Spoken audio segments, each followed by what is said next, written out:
Y'all mind if I say this rap piece before I say the Martin Luther King joint? Is that cool? Do your thing. So this is called Live from the Cell House. Live from the cell house. Ever since my prepubescent years, I've been feeling like I'm hellbound. Now they got me in a cell bound. Shackled anxiety attacking me. Feels like I'm being chased by hell's hound. From the state pen to the county jailhouse, we packed in like a Jay-Z concert that sells out. I'm in the devil's pit, where you eat, sleep, bathe in the same space where you defecate excrement. Now how can I attain excellence? Society's drag treated like trash in a wasteland that's desolate. They say our life's a waste, so they say that we're irrelevant. Design this space for my permanent residence. Resident evil, all the negative elements engulfing me. The malevolence is prevalent, death's around the corner. The pain is so evident.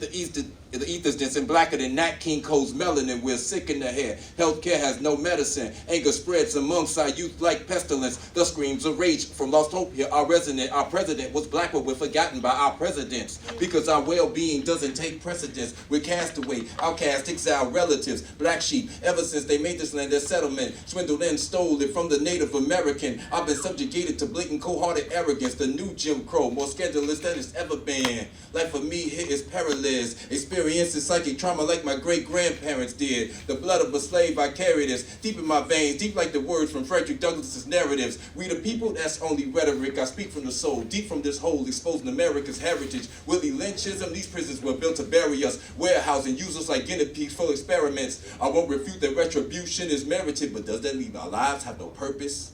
Does it mean that our time here is worthless? Let's search, go behind the surface to the birth of a nation that birthed us. Look at the seeds of the hate created, deeply sown inside the minds of these murderers and nurtured. Come and enter in my world as I narrate the story from the other side of America's star-spangled glory, Cell House.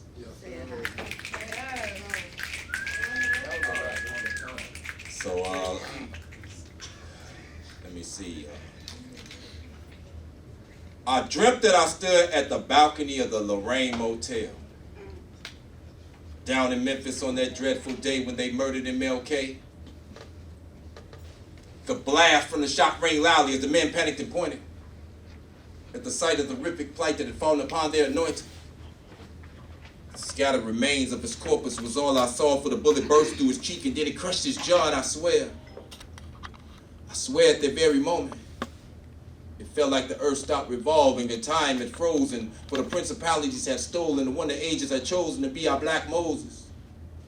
And the sky began to darken as the clouds turned the color purple and the moon was minstrel red, and every street and every ghetto in America was inundated with rivers of crimson, for the asphalt wept the blood of 144,000 martyrs. And arising from those bloody waters were the voices of my forefathers, uttering the last words of hanging slaves whose bodies swung like strange fruit from trees on southern plantations. While the leaves were singing words to Negro spirituals until they merged like a confluence of streams into the distinct voice of the one that I recognized from the archives. And when that voice materialized, my God, it was Martin, transfigurated in all his splendor. He approached me with the arms open wide and counted his ever so tender, and he said, "Do not let your heart be overwhelmed with sorrow, for these were tragedies of yesterday, but hope still lies in our tomorrows." Then he took my hand, placed it upon his wound, and I trembled as I felt trauma likened to a child when it slides through the canal of his mother's womb, as I felt myself fall into time, slipping in the darkness at the speed of light. Stand the words of my rear view, moving down the highways of my life as I travel back to Senegal through the door of no return, then cross the oceans to the Carolinas where nooses hung and crosses burned.